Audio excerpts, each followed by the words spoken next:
Sadhguru Nath Maharaj Ki Jai, and welcome to Jagadambe Reads the Holy Books of India. Ramayana110. As you may remember, Rama and his company were crossing many rivers.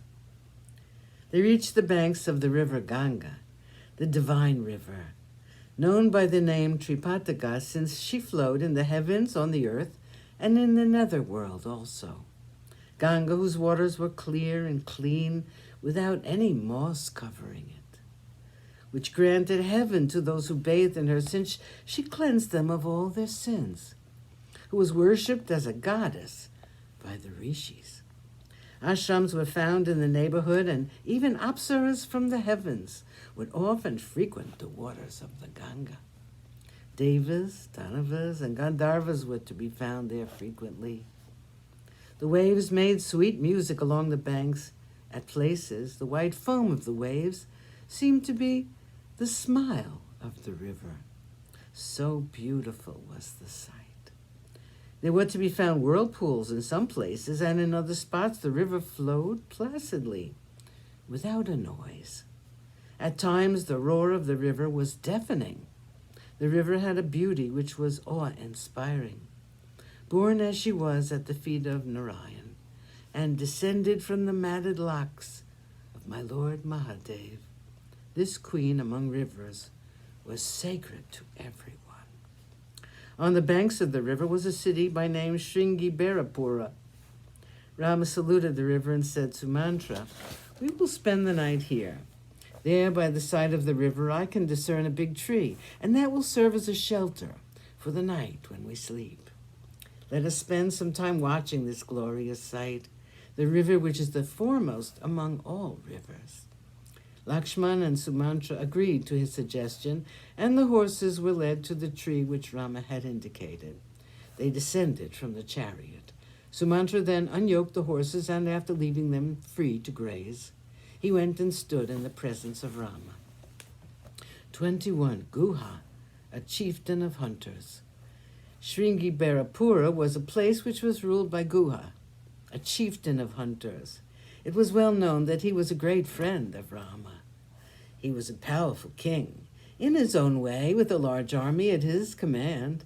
He heard that Rama was arriving in the neighborhood and hastened towards the spot where he was, with his ministers and other attendants. Rama saw him approaching and went towards him to embrace him. They were good friends, and the meeting between them was tender. After a while, Guha spoke to Rama and said, "Rama, my friend, tell me what I should do to please you. This place is as much yours as Ayodhya. It's not often that one is fortunate enough to entertain a glorious guest like you." Guha had brought him food, and he spread what was a feast in front of Rama and said, "Welcome to you, great one. Please accept my hospitality. This kingdom is yours. Please stay with me and rule this kingdom. At the moment, refresh yourselves with the different kinds of food I brought for you. There's rice, milk and curds, honey, food, and sweet dishes cooked in diverse ways. I have brought also mattresses for all of you. Please honor me by using them." Rama smiled at Guha and said, "You have come all the way walking to welcome me, and you have so much affection for me that I am touched by your gesture." Embracing Guha again and again, Rama said, "I am pleased to see that you're well and happy. I hope your kingdom is thriving and that your subjects are happy. As for this feast which you have spread out before me, I'm afraid, Guha, I'm not in a position to accept it. I have to refuse to partake of it. I've taken upon myself an oath to live the life of a tapasvin. I must wear tree bark and deerskin, and my food will be fruits and roots gathered by hand. You ask me how best you can please me? I will be immensely grateful to you if you will see to the feeding of these noble horses. They are very dear to my father, and I should take good care of them till I need them no more. They should be returned safe." Sadhguru Nath Maharaj Ki Jai.